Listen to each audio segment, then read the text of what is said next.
إياك نعبد وإياك نستعين۔ ترجمہ: ہم تیری ہی عبادت کرتے ہیں اور تجھ ہی سے مدد چاہتے ہیں۔ ایاک نعبد و ایاک نستعین، ہم تیری ہی عبادت کرتے ہیں اور تجھ ہی سے مدد چاہتے ہیں۔ تفسیر صراط الجنان میں اس کی تفسیر کچھ اس طرح ہے۔ اس سے پہلی آیات میں بیان ہوا کہ ہر طرح کی حمد و ثنا کا حقیقی مستحق اللہ تعالیٰ ہے، جو کہ سب جہانوں کا پالنے والا، بہت مہربان اور رحم فرمانے والا ہے۔ اور اس آیت سے بندوں کو سکھایا جا رہا ہے کہ اللہ تعالیٰ کی بارگاہ میں اپنی بندگی کا اظہار یوں کرو کہ اے اللہ عز و جل، ہم صرف تیری ہی عبادت کرتے ہیں، کیونکہ عبادت کا مستحق صرف تو ہی ہے اور تیرے علاوہ اور کوئی اس لائق ہی نہیں کہ اس کی عبادت کی جا سکے، اور حقیقی مدد کرنے والا بھی تو ہی ہے۔ تیری اجازت و مرضی کے بغیر کوئی کسی کی کسی قسم کی ظاہری، باطنی، جسمانی، روحانی، چھوٹی بڑی کوئی مدد نہیں کر سکتا۔ عبادت اور تعظیم میں فرق۔ عبادت کا مفہوم بہت واضح ہے، سمجھنے کے لیے اتنا ہی کافی ہے کہ کسی کو عبادت کے لائق سمجھتے ہوئے اس کی کسی قسم کی تعظیم کرنا عبادت کہلاتا ہے، اور اگر عبادت کے لائق نہ سمجھیں تو وہ محض تعظیم ہوگی، عبادت نہیں کہلائے گی۔ جیسے نماز میں ہاتھ باندھ کر کھڑا ہونا عبادت ہے، لیکن یہی نماز کی طرح ہاتھ باندھ کر کھڑا ہونا استاد، پیر یا ماں باپ کے لیے ہو تو محض تعظیم ہے، عبادت نہیں۔ اور دونوں میں فرق وہی ہے جو ابھی بیان کیا گیا ہے۔ آیت ایاک نعبد سے معلوم ہونے والی اہم باتیں۔ آیت میں جمع کے صیغے ہیں، جیسے ہم تیری ہی عبادت کرتے ہیں۔ اس سے معلوم ہوا کہ نماز جماعت کے ساتھ ادا کرنی چاہیے، اور دوسروں کو بھی عبادت کرنے میں شریک کرنے کا فائدہ یہ ہے کہ گناہ گاروں کی عبادتیں اللہ تعالیٰ کی بارگاہ کے محبوب اور مقبول بندوں کی عبادتوں کے ساتھ جمع ہو کر قبولیت کا درجہ پا لیتی ہیں۔ نیز یہ بھی معلوم ہوا کہ اللہ تعالیٰ کی بارگاہ میں اپنی حاجت عرض کرنے سے پہلے اپنی بندگی کا اظہار کرنا چاہیے۔ امام عبداللہ بن احمد نصفی رحمت اللہ تعالی علیہ فرماتے ہیں، عبادت کو مدد طلب کرنے سے پہلے ذکر کیا گیا، کیونکہ حاجت طلب کرنے سے پہلے اللہ تعالیٰ کی بارگاہ میں وسیلہ پیش کرنا قبولیت کے زیادہ قریب ہے۔ اللہ تعالیٰ کی بارگاہ میں وسیلہ پیش کرنے کی برکت۔ ہر مسلمان کو چاہیے کہ وہ اللہ تعالیٰ کی بارگاہ میں کسی کا وسیلہ پیش کر کے اپنی حاجات کے لیے دعا کیا کرے، تاکہ اس وسیلے کے صدقے دعا جلد مقبول ہو جائے۔ اور اللہ تعالیٰ کی بارگاہ میں وسیلہ پیش کرنا قرآن و حدیث سے ثابت ہے۔ چنانچہ وسیلے کے بارے میں اللہ تعالیٰ ارشاد فرماتا ہے، يا أيها الذين آمنوا اتقوا الله وابتغوا إليه الوسيلة۔ ترجمہ: اے ایمان والو، اللہ سے ڈرو اور اس کی طرف وسیلہ ڈھونڈو۔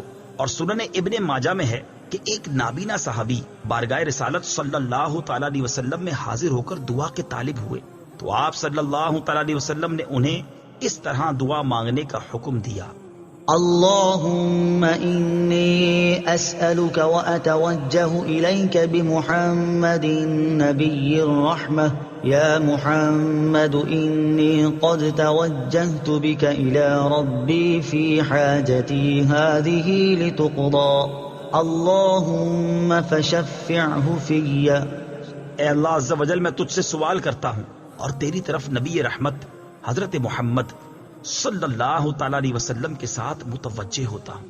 اے محمد صلی اللہ تعالی علیہ وسلم، میں نے آپ صلی اللہ تعالی علیہ وسلم کے وسیلے سے اپنے رب عز و جل کی طرف اپنی اس حاجت میں توجہ کی تاکہ میری حاجت پوری کر دی جائے۔ اے اللہ عز و جل، پس تو میرے لیے حضور صلی اللہ تعالی علیہ وسلم کی شفاعت قبول فرما۔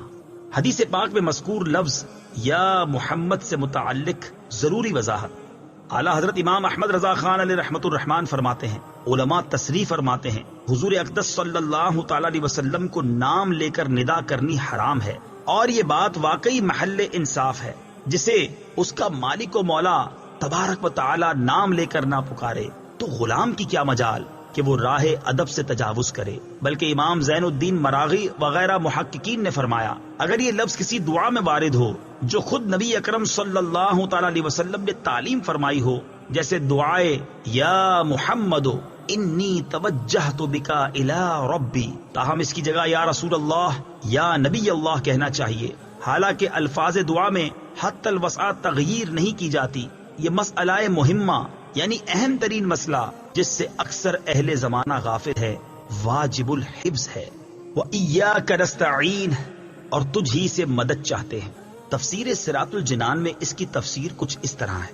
اس آیت میں بیان کیا گیا کہ مدد طلب کرنا خواہ واسطے کے ساتھ ہو یا واسطے کے بغیر ہو، ہر طرح سے اللہ تعالیٰ کے ساتھ خاص ہے، اور اللہ تعالیٰ کی ذات ہی ایسی ہے جس سے حقیقی طور پر مدد طلب کی جائے۔ اعلیٰ حضرت امام احمد رضا خان علیہ رحمت الرحمان فرماتے ہیں، حقیقی مدد طلب کرنے سے مراد یہ ہے کہ جس سے مدد طلب کی جائے اسے بالذات قادر، مستقل مالک اور غنی بے نیاز جانا جائے کہ وہ اللہ تعالیٰ کی عطا کے بغیر خود اپنی ذات سے اس کام یعنی مدد کرنے کی قدرت رکھتا ہے۔ اللہ تعالیٰ کے علاوہ کسی اور کے بارے میں یہ عقیدہ رکھنا ہر مسلمان کے نزدیک شرک ہے، اور کوئی مسلمان اللہ تعالیٰ کے علاوہ کسی اور کے بارے میں ایسا عقیدہ نہیں رکھتا، اور اللہ تعالیٰ کے مقبول بندوں کے بارے میں مسلمان یہ عقیدہ رکھتا ہے کہ وہ اللہ تعالیٰ کی بارگاہ تک پہنچنے کے لیے واسطہ اور حاجات پوری ہونے کا وسیلہ اور ذریعہ ہیں۔ تو جس طرح حقیقی وجود کہ کسی کے پیدا کیے بغیر خود اپنی ذات سے موجود ہونا اللہ تعالیٰ کے ساتھ خاص ہے،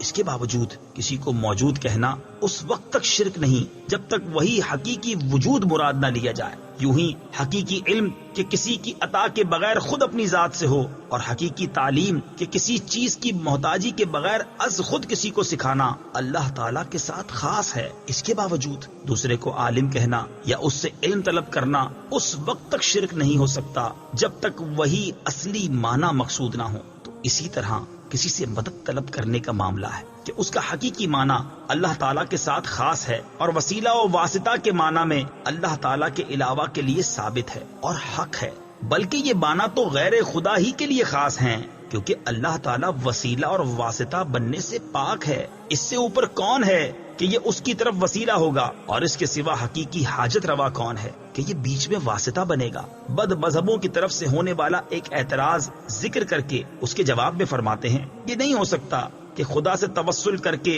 اسے کسی کے یہاں وسیلہ اور ذریعہ بنایا جائے۔ اس وسیلہ بننے کو ہم اولیاء کرام سے مانگتے ہیں کہ وہ دربار الہی میں ہمارا وسیلہ، ذریعہ اور قضائے حاجات کا واسطہ ہو جائیں۔ اس بے وقوفی کے سوال کا جواب اللہ تعالیٰ نے اس آیت کریمہ میں دیا ہے۔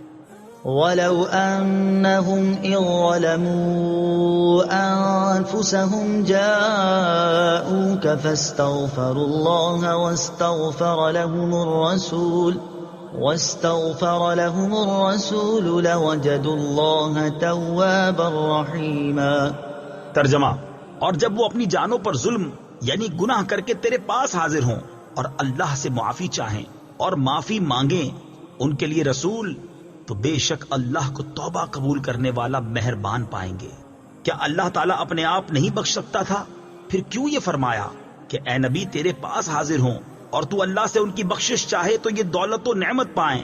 یہی ہمارا مطلب ہے جو قرآن کی آیت صاف فرما رہی ہے۔ زیر تفسیر آیت کریمہ کے بارے میں مزید تفصیل جاننے کے لیے فتاوی رضویہ کی 21ویں جلد میں موجود اعلیٰ حضرت امام احمد رضا خان علیہ رحمت الرحمان کا رسالہ برکات الامداد لأہل الاستمداد یعنی مدد طلب کرنے والوں کے لیے امداد کی برکتیں، اس کا مطالعہ فرمائیں۔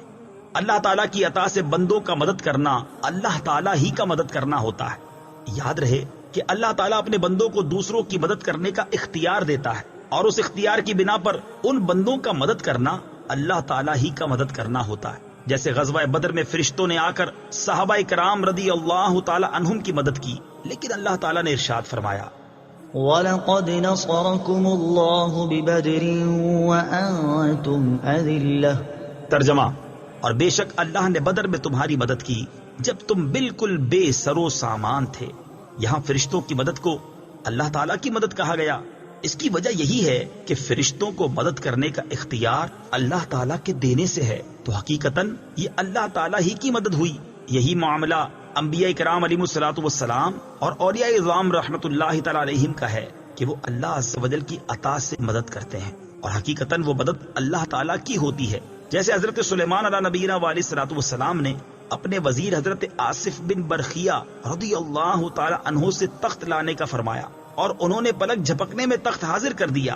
اس پر انہوں نے فرمایا ھذا من فضل ربی، یہ میرے رب کے فضل سے ہے۔ اور تاجدار رسالت صلی اللہ تعالی علیہ وسلم کی سیرت مبارکہ میں مدد کرنے کی تو اتنی مثالیں موجود ہیں کہ اگر سب جمع کی جائیں تو ایک ضخیم کتاب مرتب ہو سکتی ہے۔ ان میں سے چند مثالیں یہ ہیں۔ نمبر 1، صحیح بخاری میں ہے، نبی کریم علیہ الصلوۃ والسلام نے تھوڑے سے کھانے سے پورے لشکر کو سیر کیا۔ نمبر 2، بخاری شریف ہی میں ہے، آپ صلی اللہ تعالی علیہ وسلم نے دودھ کے ایک پیالے سے 70 صحابہ کو سیراب کر دیا۔ نمبر 3، یہ بھی بخاری شریف میں ہے، انگلیوں سے پانی کے چشمے جاری کر کے 1400 یا اس سے بھی زائد افراد کو سیراب کر دیا۔ نمبر 4، لعاب دہن سے بہت سے لوگوں کو شفا عطا فرمائی، اور یہ تمام مددیں چونکہ اللہ تعالیٰ کی عطا کردہ طاقت سے تھی، لہٰذا سب اللہ تعالیٰ کی ہی مددیں ہیں۔ اس بارے میں مزید تفصیل کے لیے فتاوی رضویہ کی 30ویں جلد میں موجود اعلیٰ حضرت امام اہل سنت مولانا شاہ امام احمد رضا خان علیہ رحمت الرحمان کے رسالے